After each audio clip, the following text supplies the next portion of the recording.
preciosas com o termo quilates.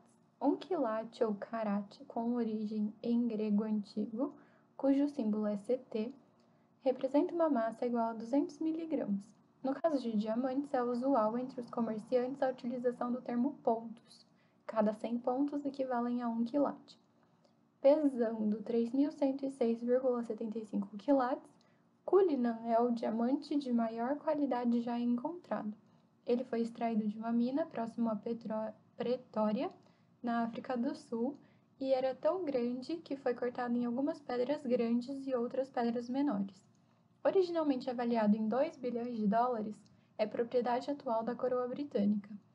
Entre 1725 e 1866, o Brasil foi o maior exportador de diamantes do mundo. Sob o ponto de vista de arranjo atômico, o diamante é constituído por uma rede octaédrica de átomos de carbono. Aí tem um desenho representando como ele seria.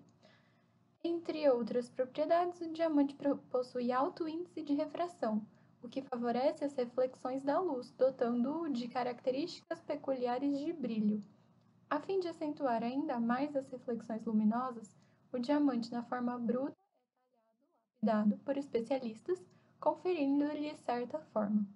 Uma famosa lapidação do diamante é conhecida como brilhante, que explora ao máximo sua capacidade de brilho.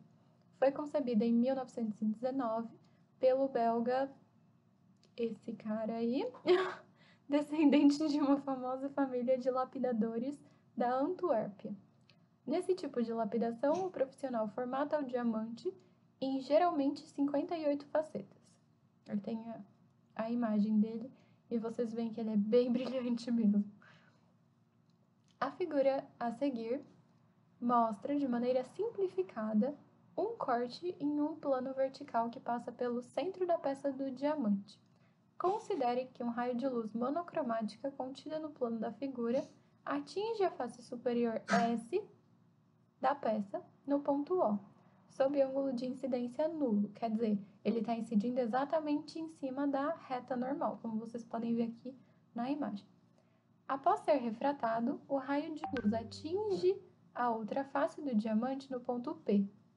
Para essa situação, determine a desigualdade que o índice de refração do diamante deve satisfazer para que o raio de luz indicado seja submetido à reflexão total em P. Considere que o diamante esteja imerso no ar. Eu coloquei o escrito aqui um pouquinho para o lado e já desenhei a reta normal aqui onde ele incidiu. Mas primeiro a gente tem que entender por que ele só atravessou reto aqui. Lembram que a refração acontece sem desvio quando o raio incidente está exatamente em cima da normal? Então, quando ele entra no diamante, ele não é desviado, porém acontece refração sim, ok? Aí ele atinge o diamante aqui no ponto P. Então, é aqui que a gente tem que desenhar a reta normal, formando 90 graus com o ladinho. Tudo bem? E aí, continuamos. Ele fez um ângulo de incidência ali entre o raio e a normal, que a gente não conhece. Mas a gente sabe que tem um angulinho alfa aqui do lado, que somado com o I tem que dar 90 graus, porque eles juntos vão dar o ângulo que a normal forma com a superfície. Ok? Ali em cima a gente tem um ângulo diferente que a gente não sabe, chamei ele de beta, e eu sei que do lado de lá é o mesmo angulinho beta. Como é que eu vou descobrir o I? O I eu consigo descobrir se eu souber o alfa, e o alfa eu consigo descobrir se eu souber o beta. Então, o primeiro passo a gente vai ter que descobrir o beta. Como é que a gente descobre o beta? Percebam que esse corte do diamante está formando um polígono de 5 lados, ó. 1, 2, 3, 4, 5. E um polígono de 5 lados, se vocês lembrarem da fórmula da soma dos ângulos internos de um polígono qualquer, ela era dada por n menos 2 vezes 180. N era o número de lados. Se a gente tem um polígono com 5 lados, é só trocar o n por 5. E isso vai ser igual a um valor que a gente consegue calcular. E essa soma a gente também pode calcular a partir dos ângulos que a gente tem na figura. Então, a soma vai ser beta mais o outro beta, mais o 75, mais o 90, mais o outro 75. Ok? Substituir. Como é que eu vou resolver? Posso somar beta com beta, vai dar 2 beta, 75 mais 75 dá 150, e aí do lado de cá eu tenho que começar resolvendo parênteses. Então, 5 menos 2 dá 3. 150 mais 90 dá 240, e 180 vezes 3, 540. Pego 240, passo para o outro lado subtraindo, 2 beta é igual a 540 menos 240, que dá 300. Aí o 2 está multiplicando beta, passa dividindo, beta é igual a 150 graus. Ok? Descobrimos o beta. Agora, a gente pode olhar só para esse polígono do lado de cá, que contém o alfa, ó. Tem 1, 2, 3, 4 lados. Tá vendo que tem um pequenininho aqui em cima? E aí, quais são os ângulos internos dele? Tem o beta, o 75 alfa, e do ladinho de cá, a gente vai ter um 90 graus.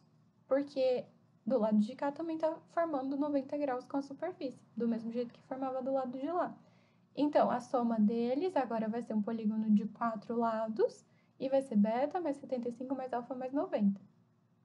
4 menos 2 a gente resolve do lado de cá, e do lado de cá eu posso substituir o valor do beta por 150, que eu já conheço.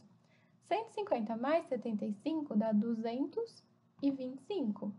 E do lado de lá, 180 vezes 2 dá 360. 225 mais 90 vai dar 315, que eu vou passar para o outro lado subtraindo. 360 menos 315 dá 45 graus. Então, alfa tem que medir 45 graus. Se alfa mais i dá 90, e o alfa a gente já sabe que é 45, 45 mais quanto que dá 90? Passo 45 para o outro lado subtraindo, o ângulo de incidência é 45 graus, assim como era o alfa. Então, descobrimos o ângulo de incidência. Ele quer que a gente determine uma desigualdade para acontecer reflexão total. Quando que acontece reflexão total? Quando o ângulo de incidência é maior que o ângulo limite. Mas qual que é o ângulo limite? Então, vamos descobrir o ângulo limite. O seno do ângulo limite, a gente já tinha estudado na aula passada, que era o n- sobre o n+.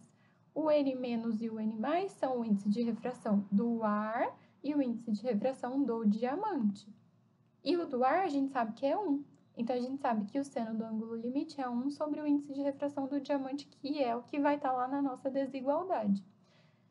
Além disso, a gente sabe que estando o nosso ângulo entre 0 e 90, porque o máximo de ângulo que o raio incidente pode formar com a normal é 90, conforme os ângulos aumentam, os senos aumentam junto. Então, se o I é maior que o L, o seno de I também vai ser maior que o seno de L. E o seno de L agora a gente já sabe que é 1 sobre n do diamante. O seno de I é seno de 45. Seno de 45, lá da tabelinha, lembra? 1, 2, 3, 3, 2, 1, tudo sobre 2, põe a raiz no 2, no 3. A gente já sabe que seno de 45 é raiz de 2 sobre 2. Isso tem que ser maior do que 1 sobre o n do diamante. Se a gente multiplicar isso em x, o n do diamante vezes raiz de 2 tem que ser maior do que 2. Passo raiz de 2 dividindo, mas lembre que não pode ter raiz dividindo, tenho que usar aquele truque para tirar a raiz de baixo, que é multiplicar em cima e embaixo pela raiz. Em cima vai ficar 2 raiz de 2 dividido por 2, aí eu tenho 2 em cima e embaixo, posso cortar. N do diamante precisa ser maior que 2, raiz de 2. E essa é a desigualdade que ele queria que a gente determinasse. N do diamante maior que raiz de 2, ok? Se for difícil, voltem, assistam de novo. Se precisar, desacelera o vídeo, assiste com calma, vai pausando, até vocês entenderem, ok? Ele é um pouquinho elaborado, mas vocês conseguem.